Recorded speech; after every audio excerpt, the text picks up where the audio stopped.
Everyone, this is the Cocoa Nomad, and if you are new to this channel, I talk about work and travel, specifically traveling internationally, and provide tips, tools, and tricks.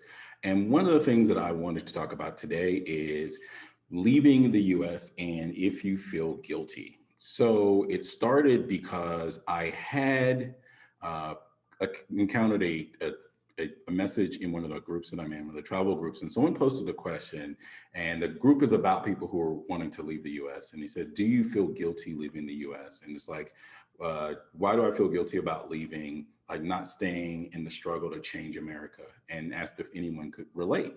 And I absolutely could. There are lots of people, of course, who don't feel that way. It was like it's no problem to leave. They just decided they were going to make a change in their life, and they would up and go. But I really wanted to dive in and talk about, for those people who struggle, a few of the things that they are struggling with, so that if you are someone who is having a similar struggle, it may possibly help you. So I'm going to share my story and then, talk about some of these things that are here. So starting with, basically, for me, there were two different sort of connections that I was struggling with. And it really was about abandonment, and one of societal. And one is there's a continual struggle for justice in the U.S. for particularly for my community, but other communities as well. And I felt some societal pressure for years and years. I grew up in a household where my grandfather was very, very politically active. He really encouraged us to do everything from be involved with local politics and voter registration and showing up for meetings and holding our representatives accountable and being a part of the solution and being actively a part of that and being actively a part of the community. So me leaving the United States meant that I was leaving all of that. Like, what does that say about me if I'm not participating and people are still struggling to be treated like human beings, to have equal rights and to have the same opportunities? And as that struggle continued, if I'm not there, I really felt like I wouldn't be participating and I was abandoning the fight, as it were. And I have lots of friends that are actively engaged on the ground doing grassroots things across the board, from helping to eliminate food deserts to health and fitness to financial, economic, to the political and the legal. And I had to start thinking about how I could still support those people doing that and support my community fighting while not necessarily being there. And one of the things that really helped me was in some of the people that I followed and read as a child and as a teenager and as I was becoming an adult, people who have left the US, and maybe they came back and maybe they didn't. And one of them being Paul Robeson being one, and just like seeing that, like going through this struggle and determining that for a certain amount of time that, being physically present in the United States just wasn't the best for them. And then, so for me, seeing that and having those examples that for me were really helpful, and saying to myself, like, okay, there are still ways that I can participate and contribute and support, but it doesn't necessarily mean that I have to be physically present. So that one wasn't the bigger struggle for me because of the reasons, like moving around. Even within the United States, I moved around. So I was familiar and comfortable with not necessarily living in the same neighborhood or same community, although most of the time I end up coming right back to the same community at a later point in my life. But it was always front of mind. The bigger one for me is the second one, and that was the familial. So this is the family, and having really close family ties, which I do, was really, really difficult for me to dig up those roots and relocate myself, especially for such a large distance. And so that feeling is, am I abandoning my family in that case? And I remember before I even considered leaving the U.S. permanently, I talked about taking a job in California. I was going to move to California. And I'll never forget having this conversation with my grandfather, the same grandfather. And he says to me, are you leaving me? You're going to be that far from me. And I just felt this guilt, like, oh, wait, I can't leave my grandpa like that, like being that far away. even though, like, I mean, at that point, I would have been the furthest away. I have my aunt, his youngest daughter lives, about halfway across the country, and I would have been completely on the other side of the U.S. My family's from the East Coast, and that was one of those things that stuck. And more than that, though, is I went, and I'll start to share a little bit of my story here in a little more detail. So what happened is, in 2002, I decided to go to Spain for 3 months to study Spanish, and was doing kind of an early version of this whole, like, 4-hour work week, whatever stuff. I was doing reporting work, like I was running software reports for a hospital in Rockdale County, Georgia, and I would just send those over email once a week. I would just run the reports and then send the files back over. And then the rest of the time I was taking Spanish lessons. I was doing all kinds of excursions, going around the region, seeing, wonderful cities like Cordoba and Sevilla and, Ronda and all these cool places, and just like enjoying life in Malaga, Spain. And I enjoyed it. 3 months in, I was like, oh, I don't want to stop doing this, and I'd like to keep going. And there were some challenges there, but I remember talking to my cousin, who's basically my big brother, and he's just like, you won't stay away. You can't stay away from your nephews. And that was true. I just, my third nephew had just been born, and like, I'm really close to them.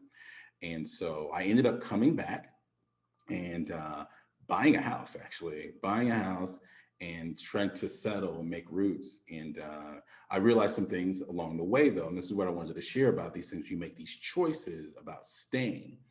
So I owned the house for 15 years, and I lived in it for 5. I lived in my parents' hometown. That's where the house was. And I never really felt comfortable there. Like, I love the house. I love my family. I love being close to them. I love some of the aspects of living in a small town, but so much of it was not working for me. And I was doing something for other people. I was being there for other people. And I think it's important to understand that you have to have a proper balance and not to lose yourself in being supportive and being there for other people. And it took a long time. I mean, that was 2003. And it wasn't until 2015 that I considered leaving again. And that was when I was looking at this travel program that I did called Remote Year. And I said, oh, this will be a cool idea. I can travel around the world for a year and then I'll come back. And the original plan was I'd come back, I'd open up this co-working space and really start to do some things in the community that I had been wanting to do. Well, I started that journey, but before I left, a couple of things happened. Some tragedy struck. I lost a really good friend of mine and then my younger brother. And so I started to see sort of some of my connections and my reasons for staying unraveling. And I actually had my nephews with me. I've lived with my sister and my nephews for a while, and they were staying with me before they left again. And then they left, and it was just me again in this big empty house. And so here I am, not having these reasons for staying for so long, and they're getting older and they're getting bigger, and quite frankly, getting to a point where they don't really need me to be there all the time every day like they were when they were younger. And so I felt this big emptiness, this feeling like, why am I still here? Why am I still doing this? And so I realized it's like, for me, it was just time to go ahead and take that step, but still thinking I would come back after that year, because I still have those societal community ties, right? Open up the co-working space, wanted to do some training and teaching for the youth in town and work with some local charities and things like that. And so that was where I was still trying to, wrestle with that connection. About 3 or 4 months into the travel program, I started there's just a lot of feelings going around. A lot of things were changing for me rapidly. And it resulted in me making some really drastic changes, including quitting my job. So to take some time, and I spent the rest of that year, really for the most part, the rest of 2016, trying to figure some things out and what I wanted to do and what I wanted to do going forward with my life, free of some of those things. And very quickly, I realized I didn't want to come back to the US. I'd had issues, as far back as, the early 2000s, that I just didn't feel comfortable. I wasn't interested in the rat race and that constant chase for things. And that didn't appeal to me. And a lot of the lifestyle things and societal things just didn't appeal to me at all. And I was just ready for a change. And I remember feeling that, like, for a long time, even as far back really strongly in 2007, 2008. Of course, it's during the mortgage crisis. So definitely I wasn't affected by that financial in any way, but I just felt like, oh, this is just, some things just aren't right here fundamentally. And I was in grad school, so we were talking about a lot of these things when I was in grad school. So I was in MBA program, so we're talking about the number of bankruptcies that are going on in these companies and sort of like the industry and some of the legal things that had happened leading up to it. And it's just like, for me, it was just a simple case of like, I don't know if my value system is aligned with living in this place anymore. And I would just feel like there's room to do different things, of course, in any country and be different. And the United States definitely offers that. But on total, for everything, I just did the math, and like just the sum of all these things just felt like, I think maybe I can live better somewhere else. And that year abroad, which is essentially was a gap year, was my first foray into that. So about 7 or 8 months, 6 months in, I remember meeting my uncle in Barcelona. We're hanging out for a couple of days, and I told him, I was like, I don't want to come back. Like, I just don't want to come back anymore. And he understood. And so for the next couple of years, just kind of tried to work through that. But I went back 2 months after that and started selling my stuff. I had a house, I had a couple of cars, I had computers and all this kind of stuff. And it's just like, I don't need this. Like, I'd just been living, for a while out of a duffel bag, and I still am. I mean, here I am 5 years later, I still live out of a single duffel. I don't have a lot of things, and I'm fine with it. Like, I really do enjoy my life. And I just realized that I was connected with something different, that I just wanted something different for me, a different lifestyle, a more freedom, not just in movement, but a feeling of freedom as I moved through the world was different. I just found that lots of small things in my interactions with people around the world were just different than they were for me in the United States. And it's not the same for everybody. And this is why I wanted to talk about this, because there were a lot of people commenting, and I see this happen a lot in these groups. Someone says, oh, well, I'm not feeling that way, and I don't experience that, as if that means that other people don't, when they're clearly talking about the thing that they're experiencing. It would be like me. I'm a very fit person going to a weight loss center, walking in the door, lifting my shirt, showing my abs, and go like, what's the problem? I'm not having any issues. It's like, yeah, don't be a dick. Like, other people are struggling with this stuff, and understanding what other people are going through and helping them. If you haven't been through it and you don't understand it, then maybe that's not a conversation for you.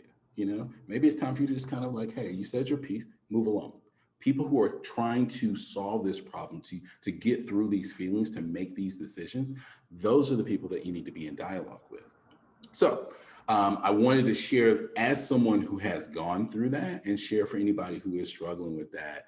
And if you would like to talk, I'm going to drop a link. I just started doing these discovery calls, and they're free. And I did one the other day, and it was 15 minutes, but I realized it needed to be 30 minutes because I really need a little more time to talk to anybody, have a conversation. It's like meeting for coffee. You're not going to have a 15-minute coffee chat. It's like you need at least 30 minutes.